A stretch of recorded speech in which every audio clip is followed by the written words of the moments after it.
wabarakatuh. Selamat malam para pemirsa. Akhir-akhir ini sering kita mendengar bahwa ada lomba perkebunan pekarangan rumah, artinya pemanfaatan halaman-halaman rumah.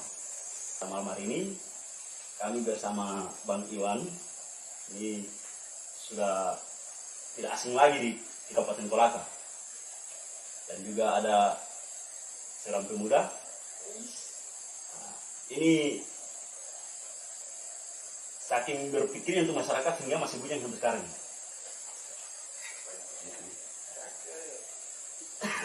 Sudah kepala berapa, Pak? Kepala batu. Jadi kamu nanya dulu sama Bang Iwan ini. Iya. Dalam pemanfaatan lahan pekarangan otak, artinya itu banyak berkaitan dengan fenomena atau potensi yang ada di sekitar kita. Kira-kira menurut Bang Iwan, di waktu-waktu senggang bagi masyarakat di Blok Kapoko ini, kira-kira apa yang bagus untuk didiskusikan atau dibahas sehingga persoalan-persoalan di masyarakat di Blok Kapoko ini, Pekarangan otak ya? iya, artinya lahan pekarangan otak kita manfaatkan waktu luang kita untuk mencoba menggali ide-ide untuk solusi para masyarakat. Ya. Berkaitan dengan di kebetulan kita matanolingkan ada investasi di bidang perkembangan dan masyarakat juga genjot di bidang pertanian dan pariwisata. Hal yang pertama adalah bahwa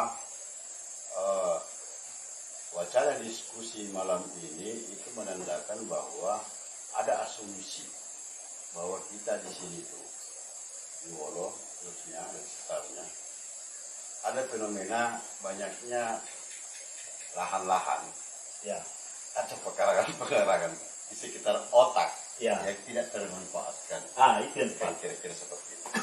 Nah, di dalam pemanfaatan sebuah pekarangan, entah itu pekarangan rumah atau termasuk pekarangan otak, maka kurang lebih sama sih sebenarnya kriteria yang akan kita lihat di situ. Yang pertama bahwa ya kita harus punya takaran kira-kira diameter berapa atau kira-kira kapasitas berapa giga gitu kan yang akan kita manfaatkan. Karena kita kalau tidak kemudian menentukan seperti itu maka akan butuh waktu yang panjang dan termasuk biaya yang besar. Kemudian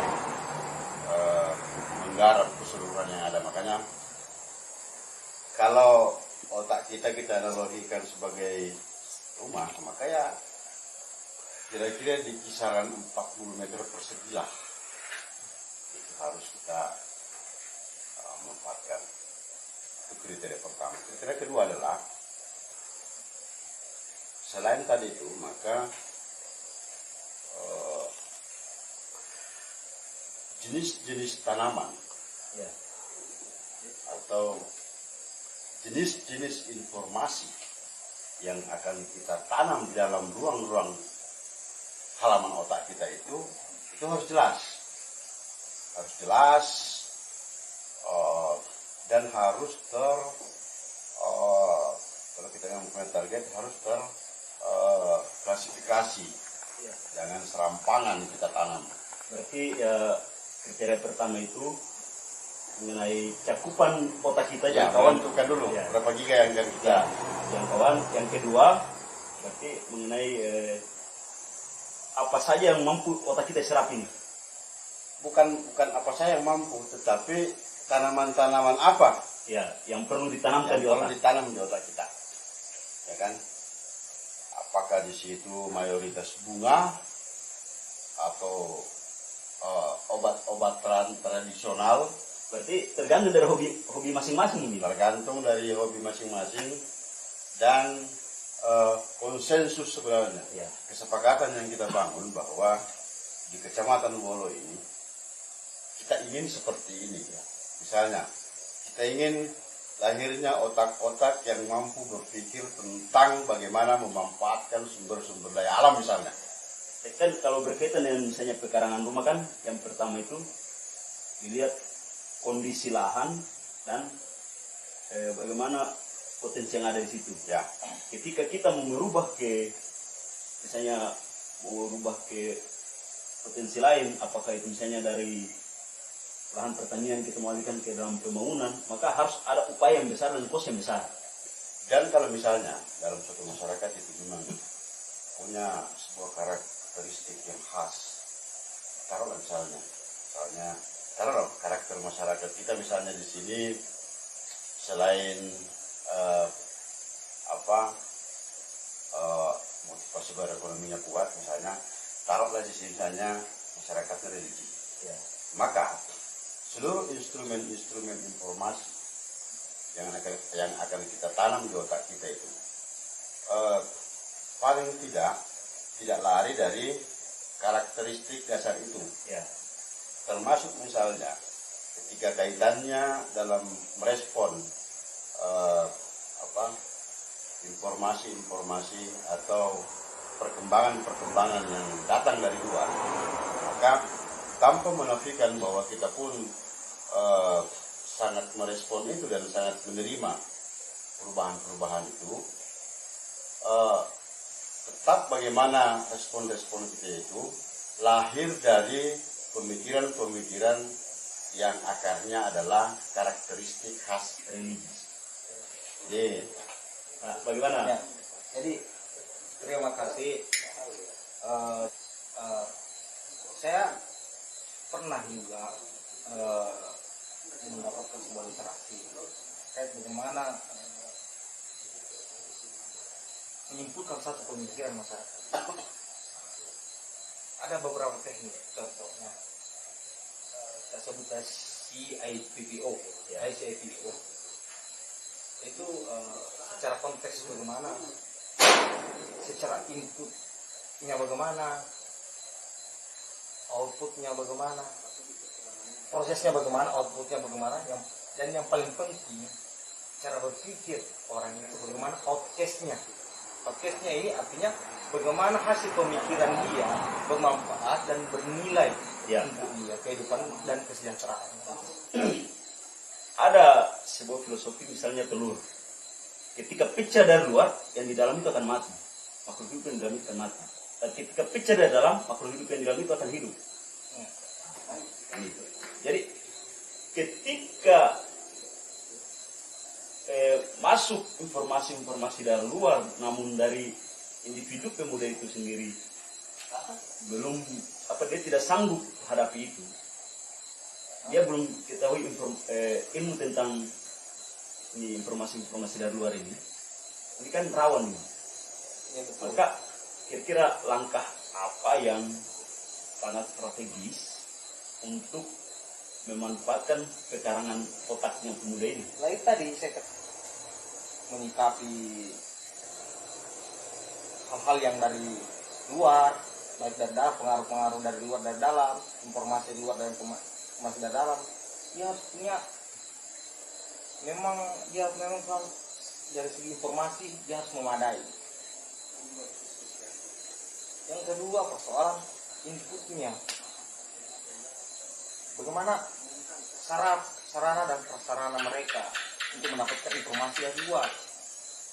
Prosesnya, bagaimana mereka bisa tahu bahwa di luar ini seperti begini. Bisakah kita lakukan juga di sini? Semangat itu loh. Terus outputnya setelah ini apa? Dan apa hasil setelah proses ini? Akhir-akhir ini kan banyak sering kita temukan yang punya ide-ide kreatif, tapi pelaksanaan sangat minim. Ya. Ini berarti informasi dia sudah dapat, bahkan dia sudah keluarkan, dia sudah kemas, dia keluarkan ide, tapi motivasi dari individu sendiri untuk melaksanakan itu yang hilang. Betul. Maka saya katakan tadi bahwa ada contohnya input tadi. Jadi secara konteks dia tahu inputnya fasilitasnya mungkin yang tidak memadai, faktor kondisi sosialnya tidak memadai. Terus saya bilang tadi peran stakeholder, bagaimana apa fasilitas mereka untuk melakukan itu, kontribusi. ya bisa kan. Apa yang tadi informasi secara konteks dia tahu fasilitas memadai, mungkin ada kontribusi pemerintah melakukan proses itu, terus apa hasilnya setelah itu, dan outcome-nya ini yang paling, karena segala sesuatu kegiatan kalau tidak punya outcome, artinya nilai dari kegiatan itu, maka itu akan cepat hilang. Baik, kalau menurut Bang Iwan, ini kan dalam rangka pemanfaatan lahan pekarangan kota, ini kan finalnya ini adalah peningkatan SDM. Ya. Kira-kira langkah apa yang tepat sehingga bisa bermanfaat dengan masyarakat? Ya, jadi tadi saya baru menjelaskan dua ya. Jadi tentukan cakupan tadi, luasan tadi, kapasitas tadi itu, kemudian yang kedua jenis tanaman apa yang akan kita tanam, yang ketiga adalah tata letak. Jadi tadi terkait dengan input tadi itu, nah, kita harus punya mekanisme bagaimana meletakkan input itu, informasi itu, tanaman itu, sehingga tertata dengan baik di pekarangan otak itu, sehingga output yang keluar melalui diksi verbal lisan itu adalah diksi yang tertata dengan rapi. Yang ketiga kriteria yang kita butuhkan adalah keindahan, estetika. Yang keempat. Jadi bagaimana pekarangan otak kita itu kita kombinasikan misalnya dengan unsur-unsur yang lain. Misalnya selain ada input tentang perkembangan teknologi dan segala macam, termasuk tentang sampah informasi tentang pandemi misalnya. Kemudian apa gitu. Kita kombinasikan dengan apa yang bisa membuat indah pekarangan itu. Misalnya tentang seni. Bagaimana anak-anak muda kita itu misalnya bisa kreatif melahirkan seni-seni, misalnya seni-seni yang sifatnya konstruktif. Atau tentang misalnya bagaimana generasi-generasi kita ini mahir memainkan konten-konten misalnya, itu kan potensi-potensi. Itu. Nah, terkait dengan langkah-langkah apa? Kalau kemudian kita lebih mengerucutkan lagi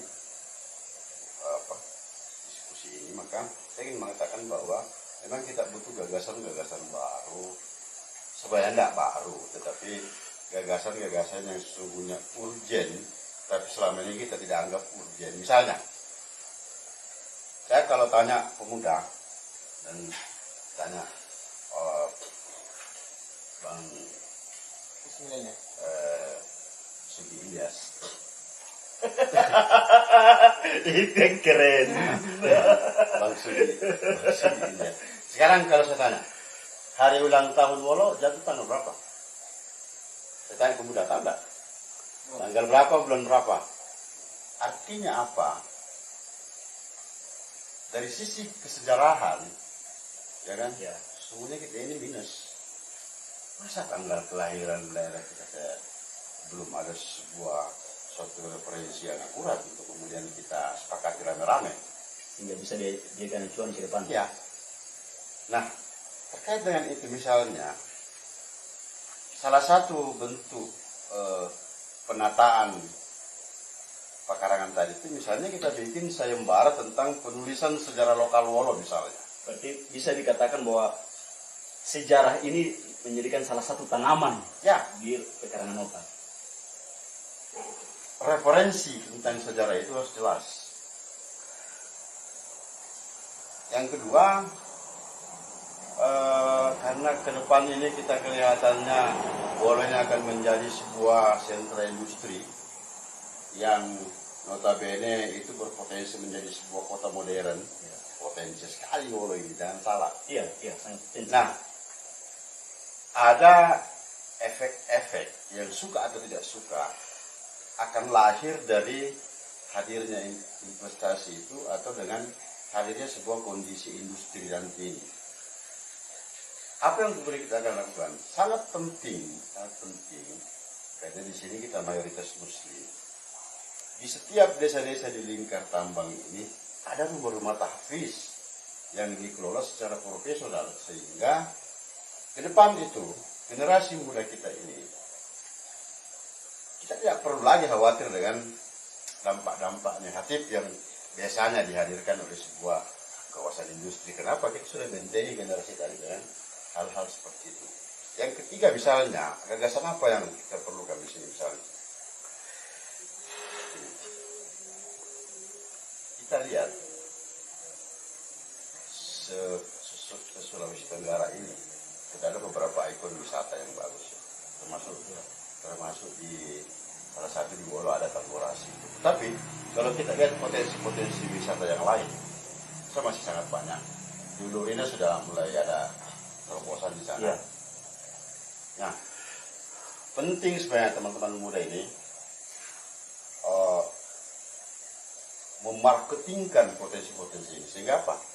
Ada investor-investor yang tertarik untuk masuk, dan ketika mereka tertarik, kita dorong tadi kita punya karakteristik khas. Misalnya kita di sini masyarakat religi, jangan sampai misalnya bibit-bibitnya didatangkan. Nah, kita combine karakteristik ini dengan nuansa bisnis daripada potensi wisata itu. Saya yakin akan lahir sebuah konsep yang mungkin unik, ya. Artinya tidak semua daerah punya seperti itu. Tapi begini, mungkin sebelum bibit-bibit itu datang, mungkin angka baiknya ini gulmal-gulmal yang ada di otak ini harus sebenarnya dibersihkan. Misalnya, salah contoh harus diperbaiki dulu mindset. Oh, itu syarat. Rumput-rumput di situ, benalu-benalu di situ, singkirkan. Kemudian sebelum kita menanam tadi itu, kita beri dulu dengan kompos. Ada komposnya teman-teman di Lapo Paul ini. Bisa itu. Kita beri dulu, setelah itu baru kita ini. Kayaknya mindset itu belum terbentuk kayaknya. Itulah yang harus kita bentuk sejak sekarang ini. Sekarang kami mau minta sama Bang Iwan agar hanya bisa memberikan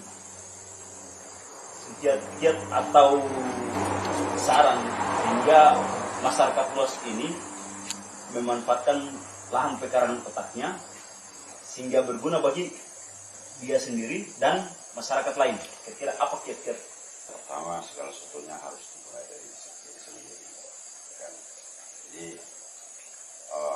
kesadaran bahwa pemanfaatan pekarangan itu penting, itu harus tumbuh memang. Pertanyaan adalah siapa yang akan menumbuhkan ini? Ya. Nah, tadi Bung Wada sempat menyinggung stakeholder, tetapi ketika bicara stakeholder pun di sini stakeholder apa yang kita maksud, ya kan? Kalau misalnya di sini kaitannya tadi dengan kawasan industri ke depan, itu berarti stakeholder itu adalah pemerintah, korporasi, dan masyarakat sendiri. Nah, saya ingin mengajak teman-teman sedikit merenung tentang alam ini. Jadi alam ini sebenarnya sudah menyediakan sedemikian lengkapnya sarana-sarana, potensi-potensi. Tujuannya apa? Tujuannya apa sih si pemilik alam ini menyiapkan itu semua agar manusia memanfaatkan semaksimal mungkin. Nah, jadi pemerintah dalam hal ini sebagai penanggung jawab utama untuk mensejahterakan masyarakat harus dicatat ya. Pemegang uang ya. Keliru itu kalau kita selalu mengatakan bahwa perusahaan tambang lah yang Ya. berkewajiban mensejahterakan. Sebenarnya tidak begitu. Tugas itu adalah pemerintah, tugas utama itu adalah pemerintah. Kewajiban itu lebih ke pemerintah semuanya. Bagaimana kemudian strategi pemerintah melibatkan korporasi atau siapalah Ya. di dalam berkontribusi untuk itu strategi. Jadi bisa dikatakan bahwa kan tadi yang pertama ini tergantung berawal dari individu itu. Berarti ibarat individu ini adalah lahannya. Ya, saya ingin mengatakan dulu. Potensi-potensi itu sudah ada. Ya. Sudah ada kok.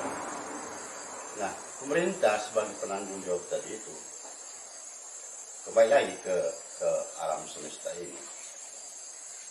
Tuhan ya yang sudah menyiapkan alam ini sedemikian rupa untuk manusia. Selain itu, ternyata kenapa Tuhan menciptakan surga dan neraka? Sebenarnya itu adalah cara Tuhan mengajari manusia tentang manajemen. Bahwa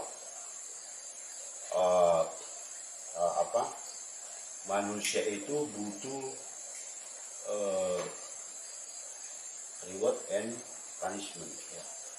Butuh penghargaan dan butuh sanksi.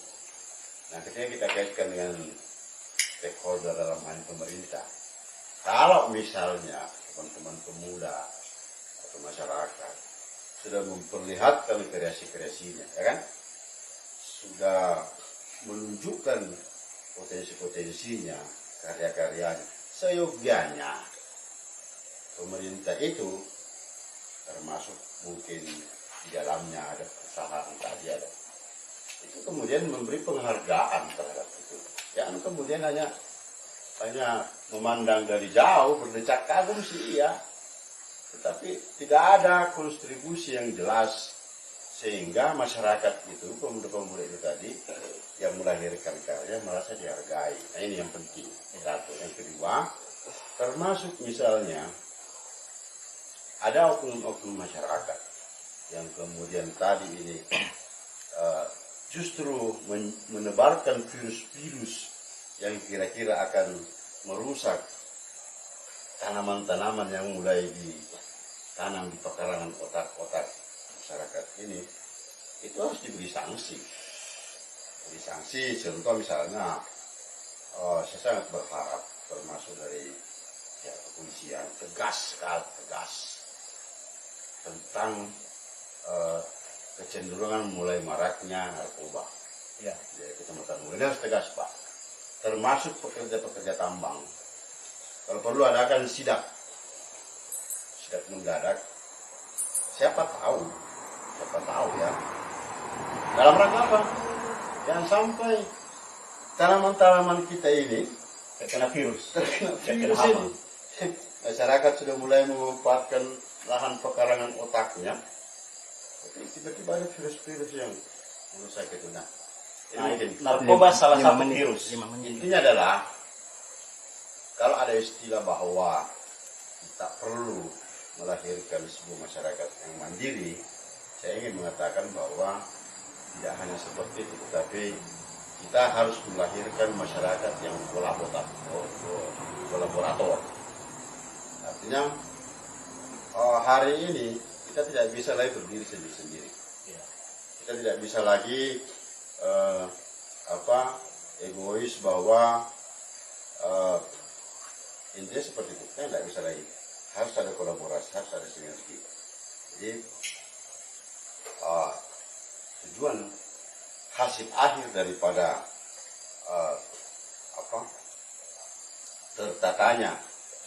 tertanaminya pekarangan-pekarangan ini dengan hal-hal yang positif, pekarangan-pekarangan otak ini adalah ke depan akan lahir individu-individu dalam tataran yang lebih luas adalah masyarakat yang kemudian cerdas dan mahir berkolaborasi. Dari ya, jadi mungkin bisa disimpulkan bahwa individu itu sendiri adalah tanahnya, pekarangannya, terus stakeholder dalam hal ini pemerintah masuk dalam kategori pagar dari pekarangan itu. Dia punya regulasi-regulasi, dia bisa melindungi apa hasil panen ke depan. Nah, dan bisa jadi mitra-mitra pemerintah ini adalah pupuk untuk menyuburkan itu. Ya, tetapi kalau Bang Sugi Ilyas ini meminta sebuah kesimpulan, maka itu sebetulnya keluar dari konsepsi Karni Ilyas. Kata Karni Ilyas, kami yang mendiskusikan, kalian yang menyimpulkan. Good. Baik, dari kalangan pemuda. Ketika juga pemuda dia tidak menunjukkan potensinya, maka kecil kemungkinan untuk dia dipanggil karena tidak tahu dia ini apa. Jadi begini, Ini Bang. potensinya apa. Jadi makanya pemuda, sekira pemuda harus punya inisiatif ini. Untuk menggali itu semua, makanya tadi buat undangan karena ada juga pemuda ini karakternya tertutup, terbuka, dan ada juga yang memang apatis. Nah, tapi belum tentu dari kecil beberapa sifat-sifat pemuda ini dia tidak punya ide, dia tidak punya pekarangan otak. Makanya saya ajak pemerintah jangan alergi sama pemuda jangan alergi sama pemerintahnya. Kira-kira apa ini yang mau disampaikan kepada pemuda ini supaya bisa Saya terlebih begini. jaga pekarangan otaknya ini dengan tanaman yang Saya mengajak kepada pemerintah untuk salah satunya tadi membuat undangan ide selembar kertas kepada pemuda. Biar pemuda kumpul di desanya, di kelurahannya, tempat kelurahannya mungkin. ini kan kebanyakan pada saat muslimah kan pemuda jarang Iya, karena begini Bang, berperan di situ. Serembang itu sifatnya undangan. Jadi mungkin ada pemuda yang datang tidak pernah diundang. Tapi hari ini kita jemput. Jadi kan mereka. Ini kan begini, ini kan undangan ini kan sifatnya terbuka untuk umum. Ya. Itu yang tadi yang kami bilang bahwa ketika pemuda tidak tunjukkan apa potensinya, maka dia kecil kemungkinan untuk diundang. Jadi saya begini, sederhana saja bahwa hari ini kalau pemuda hari ini belum bisa menentukan jenis tanaman apa untuk ditanam pekarangannya, maka pemerintah berikan saran, berikan masukan. Itu kan seperti Bung Iwan tadi bilang bahwa tugas pokok pemerintah. Baik, tugas pokok pemerintah untuk memberikan saran kepada pemuda. Apa yang harus diisi di otaknya, jangan alergi dengan pemuda, dan begitu pula sebaliknya pemuda jangan alergi dengan pemerintah.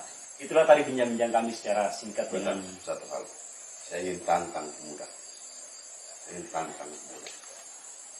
Kalau ternyata harapan pemuda itu untuk diundang oleh pemerintah, kan ekspektasi itu tidak tercapai, maka saya tantang pemuda untuk membalik paradigmanya. Pemuda yang kemudian menyiapkan gagasan dan konsep-konsep, kemudian undang pemerintah diskusi. Apa salahnya? Ya, ini mungkin dari makna dari tidak boleh alergi sesama. Ya. Baik, itulah bincang-bincang singkat kami dengan Bang Iwan dan Dina Armada mengenai manfaat pekarangan otak sehingga